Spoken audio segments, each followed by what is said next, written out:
So Fatah has actually been unable to arrive at a unified position on anything for the past 20 years, which was the last time the Fatah General Congress was held. It was 1989. The Fatah General Congress is supposed to be held every 5 years. 89, remember, Abu Yad was still alive. I think Abu Said might still have been alive. I mean, you still had Fatah as a coherent political organization capable in not particularly democratic way, but, you know, an acceptably inclusive way, let's say, capable of making a decision back in 1989. Hard to say when it completely collapsed, but certainly now they are unable to arrive at a unified position. It is very easy in the West Bank to go around and interview people who are stalwarts of Fatah, who are much ruder and more critical of the Fatah leadership than anything you will hear from Hamas. So, how are they going to arrive at a unified decision on any of this stuff? Who knows? Okay, about the PLO. You know, the PLO is this coalition between Fatah and a bunch of other secular nationalist organizations, DFLP, PFLP, PLF, a bunch of others. This, too, has just become a patronage machine. And it's sort of poignant and sad for me because I know a lot of these people very well, and they were people who had real ideals, and in a sense they still have real ideals. But as one of them said, you know, we sold our soul for the right to come back to Ramallah, and that's all we got. You know, they can't even go from Ramallah to Jerusalem, which is what most of them would like to do. And there's this overwhelming air of sadness and beaten downness amongst people from these secular nationalist organizations. And the idea that they're not seeing anything come out of it. There is no hope in this thing called the peace process, which goes on and on and on. I mean, look, after the First World War, there were a lot of incredibly thorny diplomatic issues to be resolved. The very last ones were resolved by 1923, as I recall, but most of them were resolved at the Paris Peace Conference in 1919. This stuff is not rocket science. I mean, the idea of giving them 5 years from Oslo to draw up the final status agreement, it was stupid. It was just a time-wasting move. If you have the will in the international community to get this resolved, it could be resolved in half an hour. But we don't have the will, and our country is a big part of the problem, obviously. Meantime, I'll just give you a few snapshots, teeny-weeny snapshots of the degree of internal coherence in Hamas. I was interested, because I've interviewed Haniyeh and Zahar and others in Gaza. I've interviewed Khalid Mishal and others in Damascus. I was interested to see the state of Hamas organization in the West Bank. And as it happened, I was able to interview a couple of Hamas MPs in Ramallah. I had a wonderful sort of session. It happened quite serendipitously in the mayor's office in Beit Lahem. In Beit Lahem, the mayor is a PFLP guy, but they have 5 Fatah members on the city council. And so you're sitting in the mayor's office, and there are Hamas council members, and there are Fatah council members, and everybody is sitting around, and they're talking about, you know, things together.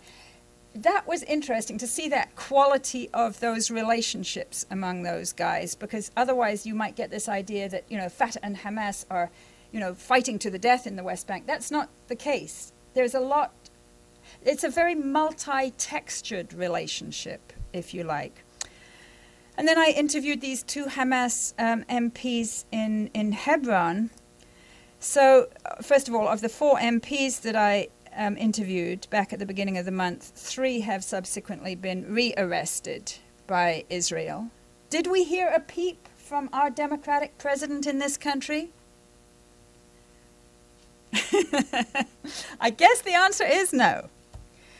I think at this point it's hard to keep count because they keep arresting people and then they let a few out and give them a little taste for freedom. And freedom, it's not freedom. I mean, the way they describe it themselves, they free you from the small prison and you go into the big prison, which is Hebron. But you get to see your family and your friends and to eat falafel, and then they take you back in. So maybe there's a sort of good cop, bad cop thing going on there. Anyway, here's what struck me is how unified the message was amongst all these people. Disciplined, well-argued, courteous. The ones in Hebron would not shake my hand as a woman. The ones in Ramallah would. Big deal. That's about as much of a difference as I could find amongst these people. I would make an appointment to interview one of them, and there would always be more than one there. And I've noticed this with Hamas. I'm a Quaker. It's the way Quakers do things, usually. Like, if you go on a Quaker mission someplace, two of you go. Makes sense. It's just like, you can back each other up.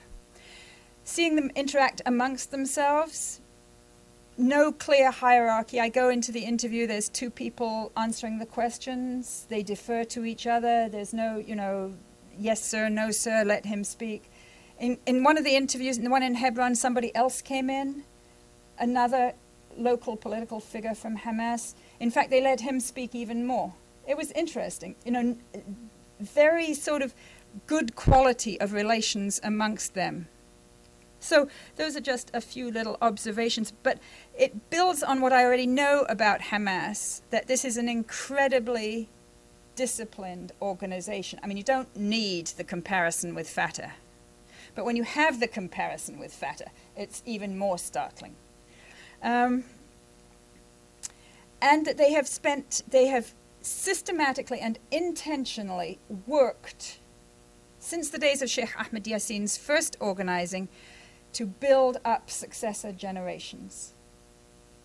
And you see this on their website, you see it in everything they do. They're always introducing new faces to the public. Sadly, most of them are male, but occasionally female, like the 4 women MPs that they have who are occasionally featured on the website. And this has made them so resilient against the successive waves of decapitation to which they have been subjected, especially earlier in this decade, when they wiped out Sheikh Ahmed Yassin, Abdulaziz Rantisi, Salah Shahadi, and just scores of top leaders. But the organization continues. And it continues for 2 reasons. One, because they decided very smartly to move the leadership outside. Although, they did try to kill Khalid Mishal in Amman, but that was before he was the leader. And secondly, because they have this focus on raising the next generation of leaders, which of course is what is missing in Fatah. Because you cannot, the Fatah leaders, I mean, obviously a lot of them, the historic ones have died in the 20 years since the last General Congress. They can't decide who should be at the Congress, because they haven't really paid any attention to, leadership development amongst the successor generation. Very big problem for them. Okay, so I'll leave you with 3 points. The first one is the rising importance of the Jerusalem issue.